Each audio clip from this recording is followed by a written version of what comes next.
Hello, Yves-Marie. I'm so excited to be interviewing you today. Thank you. You just did a beautiful positive affirmation to open up this interview, and I feel so overwhelmingly humbled, proud, and confident that all the listeners are in for a treat. Thank you.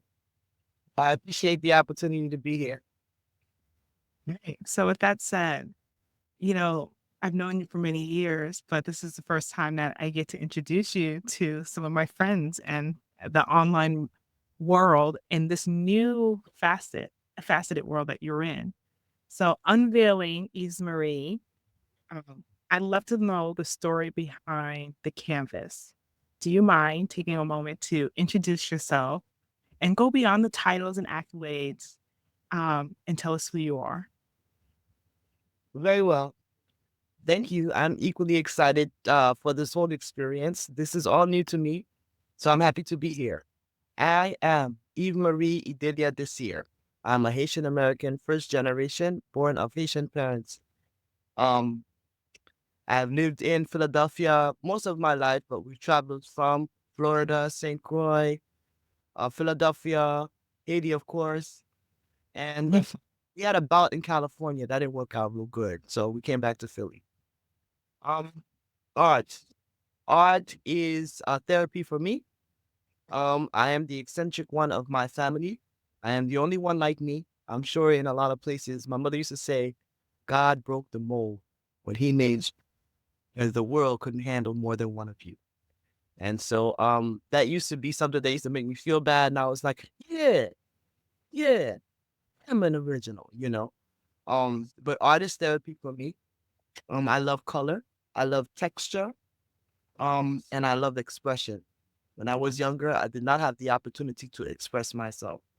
So I used to write poetry and I had a journal, a little diary and all of that. And I would draw pictures. I'm more of a crafter. I like catching things. I like embroidery, beading, things that have to do with beading and things of that nature. So texture, color, All scent, this good stuff. All right, all the good okay. stuff. I love it. I love it. Tell Okay, so you love color, you love beaded. If you were a Haitian painting, what colors, textures, and emotions would you be? I would definitely be a sequence flag, and I would be multi-layered. I would have a lot of red. There would be a lot of red, a lot of yellows, a lot of greens, a lot of orange. I'm a warm, so I like bright colors. So I like paysage. Mhm. I love butterflies, flowers. Um, I love paintings that tell a story. Okay. All right. I mean, you are a story in your right. And I've known of you as being someone that's very multidisciplinary. And you're a nonprofit owner. You're now an art dealer, you're a dancer, you're a revolutionary.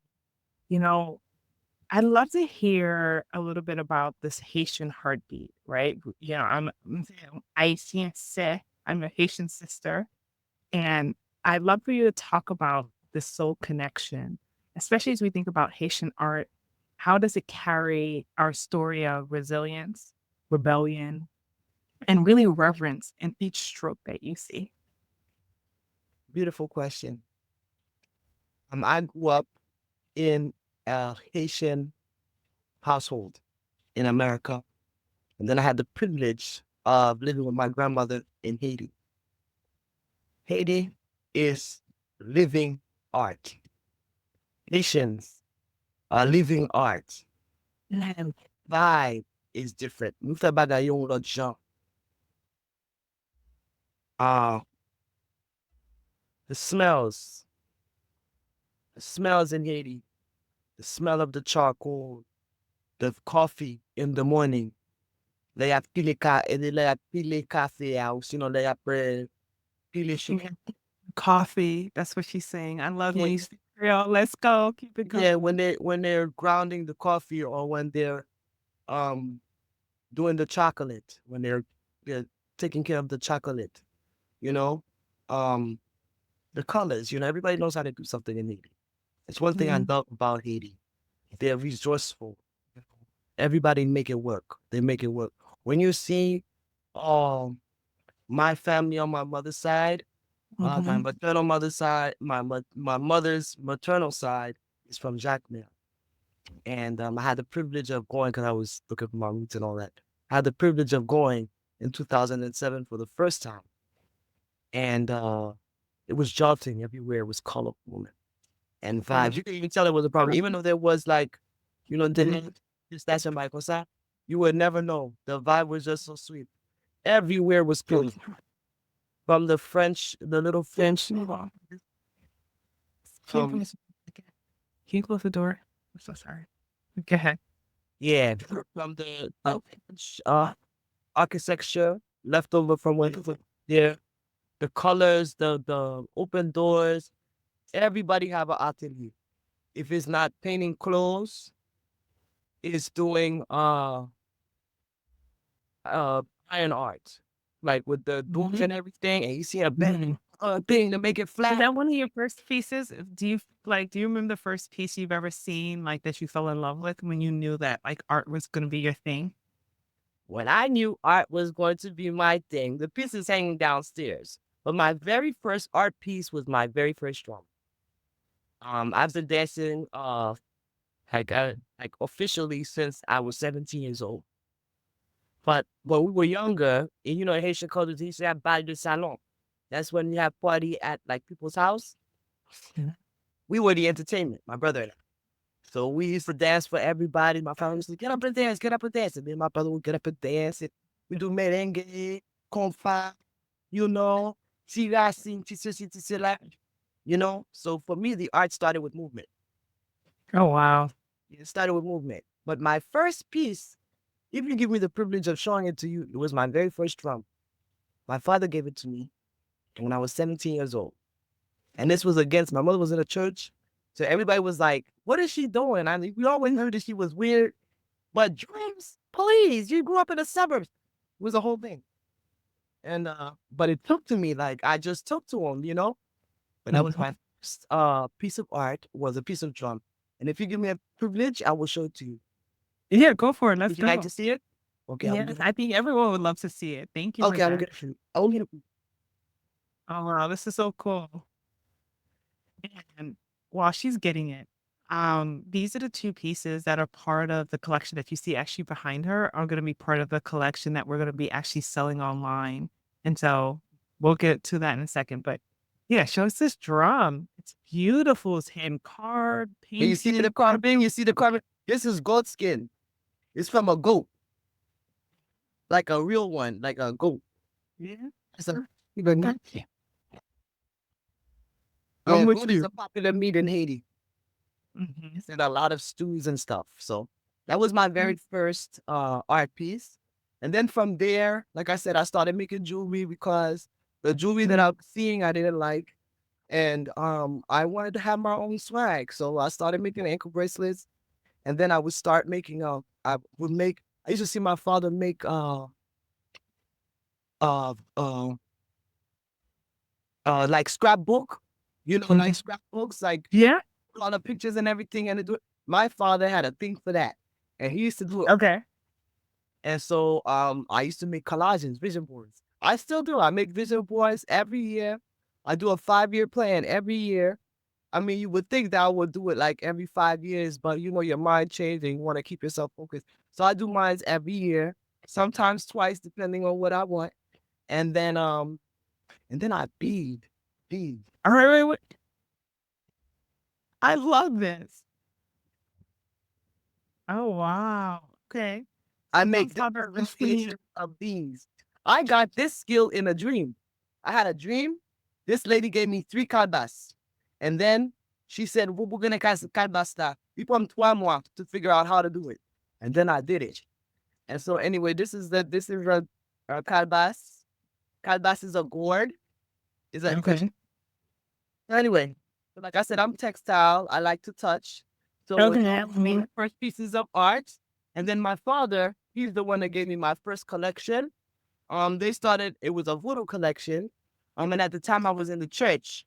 So a lot of them freaked me out. A lot of the scenes freaked me out. So I gave them away. I did. I gave so many away because I didn't understand. I just thought that it was like tableau malfait, so I gave them away. So the ones that I have left really have to do with the um the variety of Haitian culture. Unfortunately, voodoo has been so stereotyped and people just say what they want about it. And then unfortunately, there are people that actually like fuel that stereotype, which make it worse because there are in everything there is good and there is bad. So there are bad people, but there are good voodoo people too. And so I wanted to capture the the the purity of our culture. You understand what I'm saying? So That's a good question. That's a good segue as you talk about culture, religion, voodoo is, that's the Haitian name. But if you go to across Africa and across the Caribbean, there's Candomblé, there's Yoruba, there's a lot of different names for it. And it has very deep roots into, even Greek mythology, and there are just connection points. And anything is in this world, if you there's a good, there's a light, and there's a dark. And, it's about what is in your heart and what is your intention and your mission. And so you are a collector with a cause, and you have all of this beautiful art. Some of the art is behind you, and your collection, it tells a story, and it's a story of culture. It's a story of history and legacy. And so I would love to hear from you. Maybe you could talk about one of the pieces that are behind you so you don't have to get up again. But would love to tell me, what resonates because you talked about the drum and this woman. Maybe you could tell us a little bit about this piece that's behind you and the story that it whispers to you in quiet. this is my favorite painting. It is my favorite painting. I don't know. Let me make it so you can see. I could see it. You could leave it there. We could see it. Yeah. Yeah. So this is why I love this painting. I love the drums, love the hearts, I love the music, I love the cha cha. I love the profile. I wrap my hair. I've been wrapping my hair since I was 17 years old. And then and the plus like Haitian, like Toubadou, like classic Haitian music. So we have different genre, just like American music have different genre. They have hip hop, they have bop, they have R&B, they have all that. Guess what? Haitian, we have genres also. Okay, this is classic Haitian Toubadou. So you see the drum classic Haitian Toubadou is the drum Mhm. uh, and and the cha cha. Fun fact. Let me tell you. Tell me. Are different. I'll laugh. Haitian Toubadou, you can see them be played with an accordion. Those are our Polish roots because the Polish helped to fight with the Haitian people for independence. And so Jean-Jacques Dessalines said that Polish people are, and when they come to Haiti on Haitian land, they are also Haitian. They are Mhm. considered black people in Haiti. So Okay. the Polish brought for us was the accordion and the banjo. You know the banjo? Yeah. The circle one? Bet you didn't know Yes, that. I do. Uh-huh. And the accordion. You see a Haitian guy play the accordion? You would think that he born it. No, that came from our Polish roots. And that, my dear, is classic Haitian Troubadou. Now, at the beaches, depending on what part of Haiti, you will still get a glimpse of that accordion. But Wow. most part of them, you will see them with the cha cha. You'll see somebody with a drum, and then somebody singing a song. And most of the time, is men singing the song. Okay. Attracted me because, as you can see, the profile is a woman. Oh, nice. I love it. I love it. And we're actually selling this piece. It's part of your collection. And Yes. so you are. again, a Renaissance woman, an educator. You're so inspirational. I'd love to hear more about, why you're selling this art. Tell us around the inspiration of this collection. How did you come about it? And why are you selling it? You're Okay. All right. Well, so I have a nonprofit organization called Crayons for Haiti Incorporated, where we educate to empower and liberate the minds of Black youth.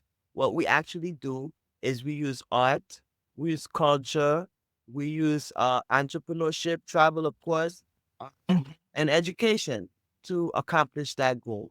One of the things that we noticed when we started our project was people need something to do. Everybody want money. They like the goodie bags, but they really need money. And even that money like that, I was doing this off the pants. You know what I mean? So Mhm. find a way to source funding with respect. So that's where we came up with the Economic Dignity Project. So I am art heavy, so I wanted to stay art. One thing that I've been doing for the past, I'm 49, for the past like maybe 15 years is to live me. So live me. Mhm. I am an artist, an eclectic, eccentric artist. And guess what? I like me. So I want to do work that good me. So Crayons for Haiti. I do programming, we read story. Like we go to Haiti with a book by a Haitian author or by a Black author. And then if the book is in English and I bring travelers with me, then I have the traveler because everybody works. When you come to Haiti with me, everybody works. I don't care how fabulous you are. I don't care how much money you spent. For me to work. For everybody works. I've I've gone to Haiti, and every time I go, even when I would go for to buy art, or if I would go to with a NGO, my goal is to always roll up my sleeves, donate, and try to Well, give back and do some work and kind of sew back into our country because they've given us the opportunity to live our best lives here. So I'm with that. they gave us our dignity. Nobody has it like we do. We don't. Unfortunately, many of us nowadays don't know what we are, where we're from. But if we understand our history, you would know that Haiti gave us our dignity as people. Okay? Because Jacques Dessalines' famous line was, Tout monde c'est moun. Tout monde c'est moun.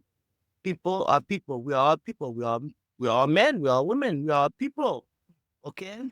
And Yep. so the Economic Dignity Project is a way for artists to keep their dignity. Because another thing was is that they're leaving because we have insecurity, we have corruption, we have all kinds of problems in Haiti. So what happens is that they leave, and because they don't have the support uh, of their actual work, like if they did sequence flags or if they did iron art, the barrels of And the they for the audience are the artisans and the creatives. They're leaving Haiti because there's no economic security and political security in Haiti. But I just want to land. know.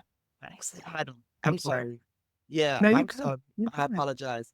The day that I am speaking of are the Haitian people that are placed because of the chaos going on in Haiti due to propaganda, insecurity, corruption, poverty, and the like.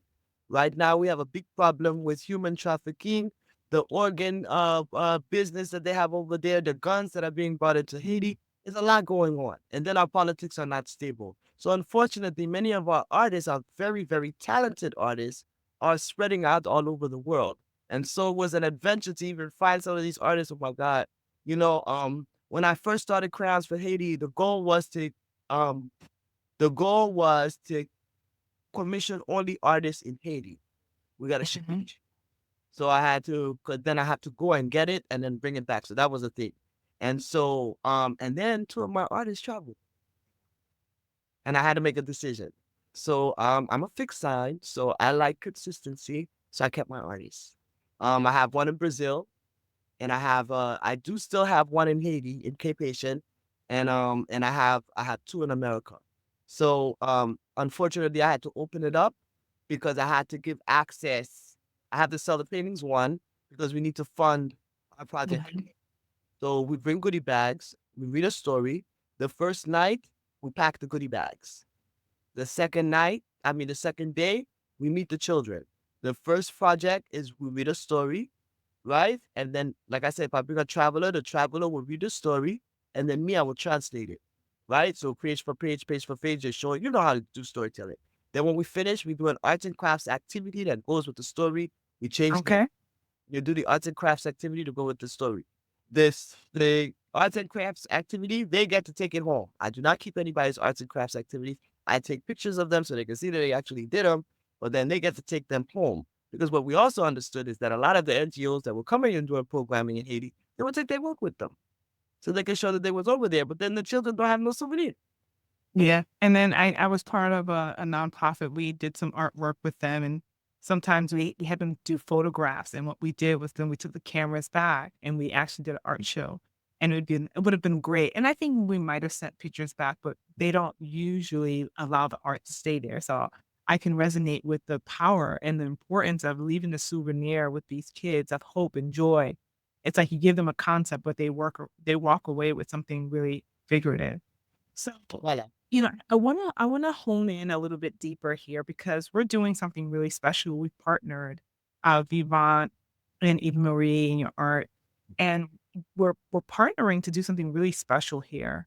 And I'd like to maybe take a step back and talk about, us connecting and how we connected around art. And I can tell maybe I'll take the second half of the story and talk about a little bit about what we're doing in terms of selling some of your art on our website. But maybe you can talk about how we met, a little bit about how we got connected around art. Okay.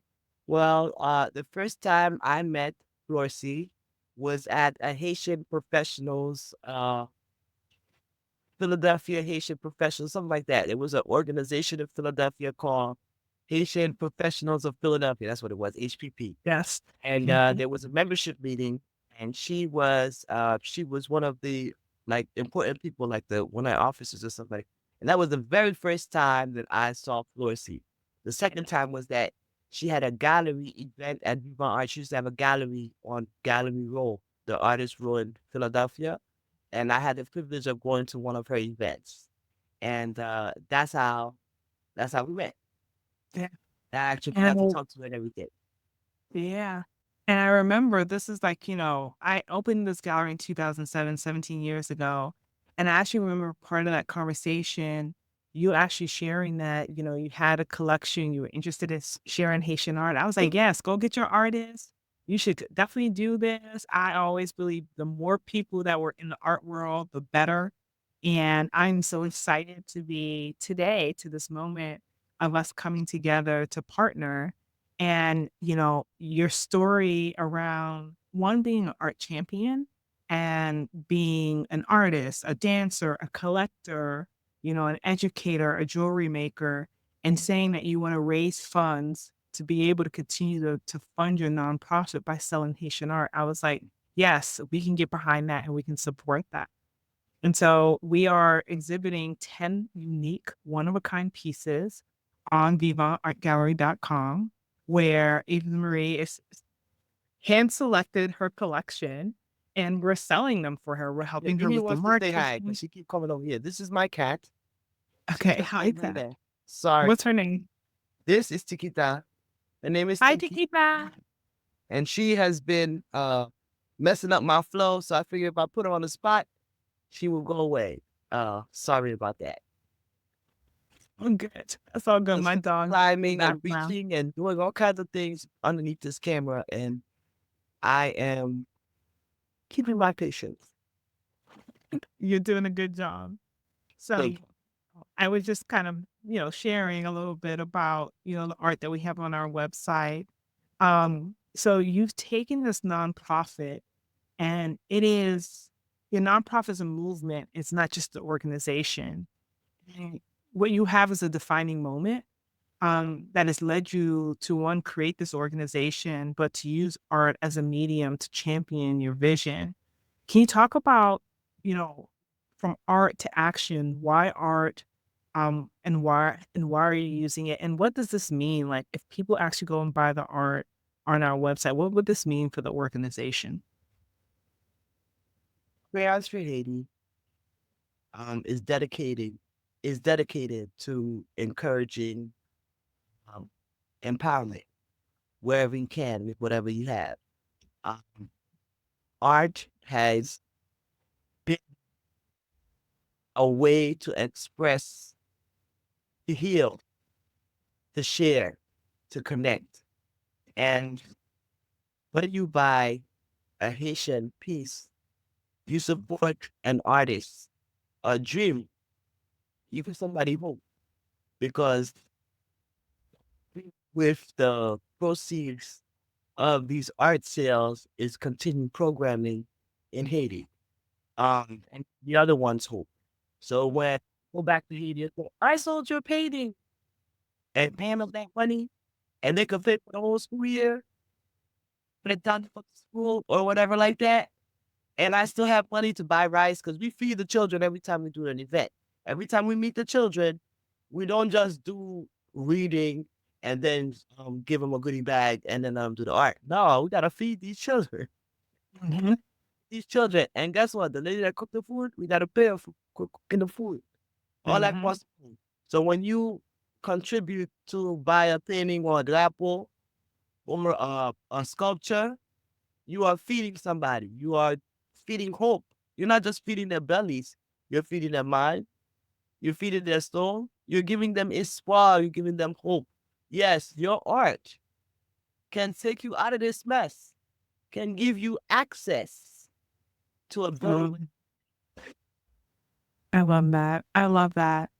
I'd love to hear a bit of the future. This is the last two questions. The future of Haitian art, in a perfect world and with all the resources, politics aside, and we don't see any limitation to possibilities. What is a bold vision that you see or that you have for Haitian artists and the art community? I would like, what I would like to see for Haitian artists is I want them to be respected for the talented, high integrity people that we are. Um, we work very, very hard. You know, we come to a different country because our country is going through some things, but it's not that we don't want to be in our own country. We want our art Mhm, respected. We want our culture respected. We want ourselves respected. We want our patrimoine respected, our history respected. Because guess what? We are people just like any other people. And even though our country is struggling right now, one day it will be better. Our art is our story. It's the source of our culture. Is where you see a visual of our culture, our dance, our food, our drapo, our iron art. yes, Ashe.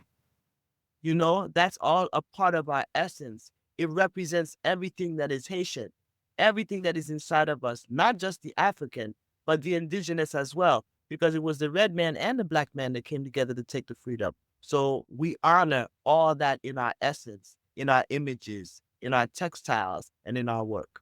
So that's what I want for our future. I want the world to respect Haitians for what they are.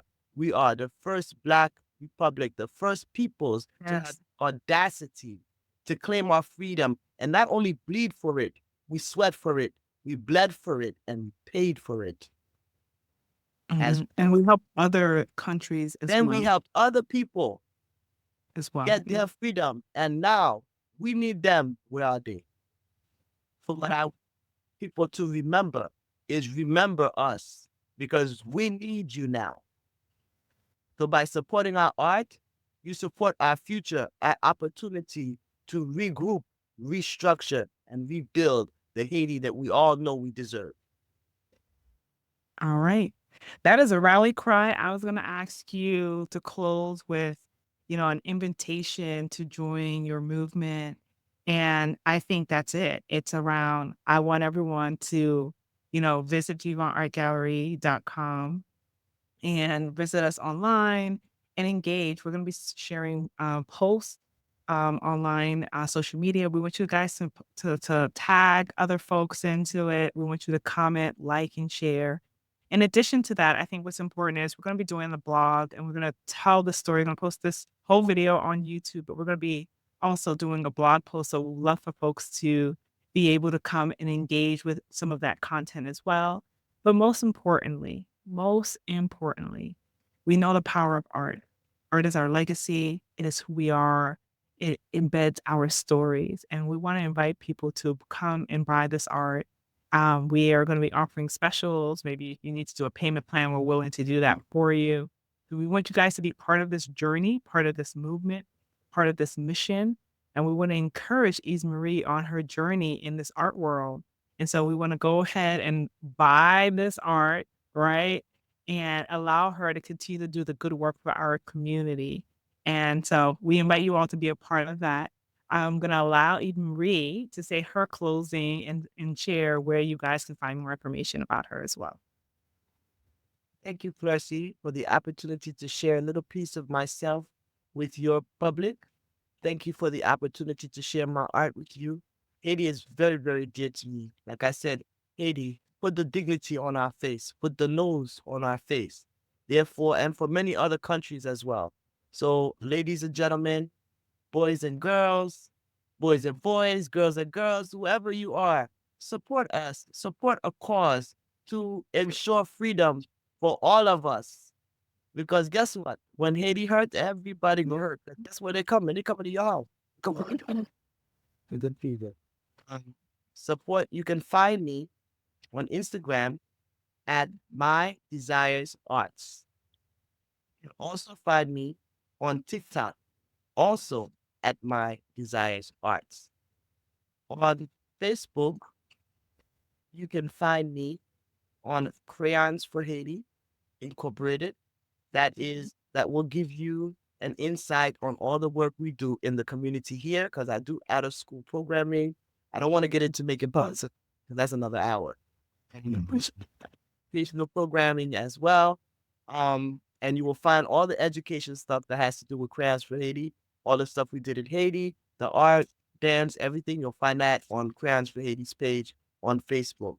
I also have a business page. I have two businesses. I have a nonprofit and a for-profit. The for-profit is My Desires Traditional Arts. That's usually where all my crafts are. I represent another artist where we have a fashion brand. Of fashion accessories, designer accessories, such as handbags, sneakers, jogging wear, wallets, that kind of thing. You will find all of those things on My Desires Traditional Arts page on Facebook.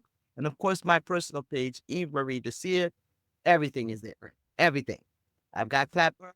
I've got threads. All of it is My Desires Arts with the exception of Crayons for Haiti and with the exception of the Facebook stuff. Um, Yeah. so reach out to us. We're going to connect. We're going to vibe. If you have any questions about any pieces, I'm wide open. Why did I pick it? Why this one? Um, what is the story? You know, I'll gladly tell you in Creole and in English. I love that. I love that. Ladies and gentlemen, Yves-Marie, thank you, my sister. Thank you. This was beautiful. I appreciate you so much. So can I safely stop the recording? Yeah.